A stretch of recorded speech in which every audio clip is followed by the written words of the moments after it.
आसिफ एक खूबसूरत और दिलकश नौजवान अपनी मामूल की जिंदगी से जी रहा था। वो हर रोज शाम को अपने ऑफिस से पैदल ही घर लौटता था, जो कि ज्यादा दूर नहीं था। ये रास्ता इसके लिए इतना मानूस था कि वो आंख बंद करके भी चल सकता था। आज भी उस शाम को ऑफिस से निकला।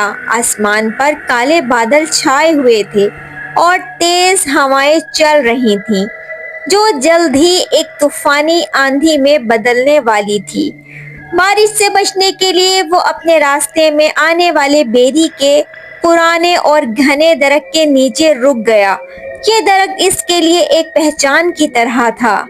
जैसे ही वो इस दरख्त के नीचे खड़ा हुआ, इसके कानों में एक मीठी सी हंसी की आवाज आई। आवाज ऐसी थी जैसे कोई छोटी बच्ची खेल रही हो। आसिफ ने सर उठाकर देखा, लेकिन दरख्त के घने पत्तों के अलावा कुछ न था। इसने इसे अपना वहम समझकर नजरअंदाज कर दिया। अभी इसने चंद कदम ही उठाए थे कि इसे पीछे से एक धीमी और पुरसुकून आवाज आई, आसिफ। आसिफ चौंक कर रुक गया। इतनी दिलकश आवाज थी कि इसका दिल धड़क उठा। इसने मुड़कर देखा तो इसके सामने एक हसीन लड़की खड़ी थी। इसने सफेद लिबास पहना हुआ था और इसके लंबे काले बाल हवा में लहरा रहे थे। इसकी आंखें चांद की तरह चमक रही थीं और चेहरे पर एक दिलकश मुस्कुराहट थी। आसिफ इसकी खूबसूरती पर हैरत से दंग होकर रह गया। ऐसी खूबसूरती इसने पहले कभी नहीं देखी थी। आसिफ ने हिचकिचाते हुए इससे पूछा, तुम कौन हो और यहाँ अकेली क्या कर रही हो? लड़की ने एक धीमी मुस्कुराहट के साथ जवाब दिया, मैं करीबी गांव से हूँ। किसी काम से बाहर निकली थी, लेकिन ये तेज हवाएं चलने लगी तो मैं भी यहीं रुक गई। आसिफ को इसकी सच्चाई पर यकीन आ गया और वो इसकी खूबसूरती पर फिदा हो चुका था। इसने कहा, ठीक है, तुम भी मेरे साथ आ जाओ, वरना बारिश शुरू हो जाएगी। लड़की ने हंसकर सर हिला दिया और इसके साथ चलने लगी। रास्ते भर वो दोनों खामोश रहे। जब वो अपने घर तक पहुंचा तो इसने लड़की से कहा, आपका नाम क्या है? लड़की ने कहा, मेरा नाम रूमा है। अच्छा रूमा, अब तुम अपने घर जा सकती हो। रूमा ने मुस्कुराकर सर हिला दिया और अचानक अंधेरे में गायब हो गई। इस रात आसिफ को अजीब और गरीब ख्वाब आने लगे। इसे हर तरफ वही लड़की नजर आती, लेकिन इसका चेहरा आहिस्ता आहिस्ता एक खौफनाक शक्ल में बदल जाता। इसकी हंसी ड्रोनी और इसकी आंखें खून की तरह सुर्ख लग रही थी। आसिफ हड़बड़ा कर उठ बैठा। इसके माथे पर पसीने के कतरे थे। चंद दिन बाद वो दोबारा उसी रास्ते से गुजर रहा था। इस बार इसे महसूस हुआ कि कोई इसका पीछा कर रहा है। इसने पीछे मुड़कर देखा तो वही सफेद लिबास में मलबूस रूमा इसे देखकर मुस्कुरा रही थी। आसिफ ने तेजी से कदम बढ़ाए, लेकिन रूमा ने एक ही लम्हे में इसके सामने आकर रास्ता रोक लिया। आसिफ, तुम कहाँ जा रहे हो? रूमा की आवाज में अब वो मिठास नहीं थी, बल्कि एक सर्द और पुरसुरार लहजा था। आसिफ ने डरते हुए पूछा, तुम कौन हो और तुम मेरा पीछा क्यों कर रही हो?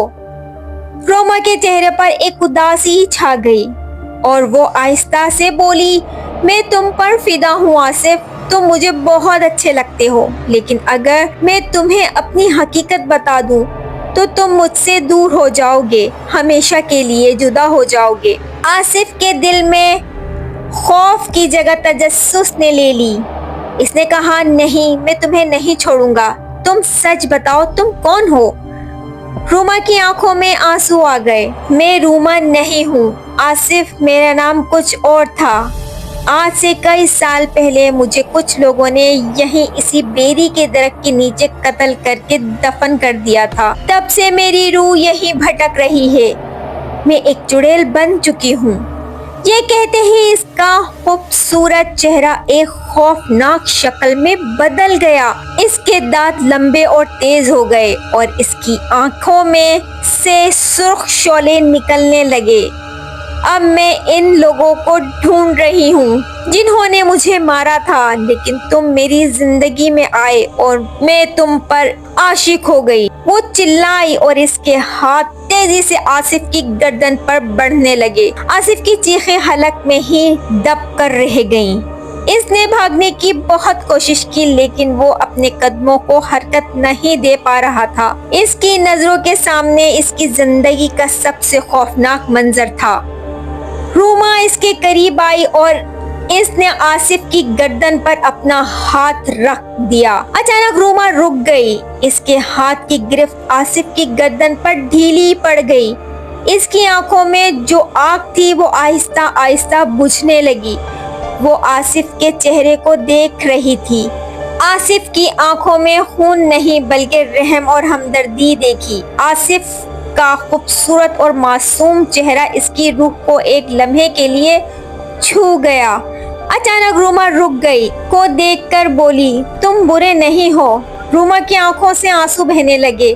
تم ایک اچھے انسان ہو آصف، میں تمہیں نقصان پہنچانا نہیں چاہتی۔ تم جا سکتے ہو، میں تمہیں جانے دیتی ہوں۔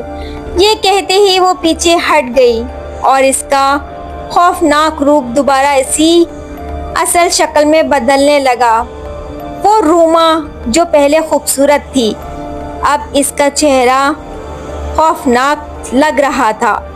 اس کا جسم دھیرے دھیرے ہوا میں تحلیل ہو گیا۔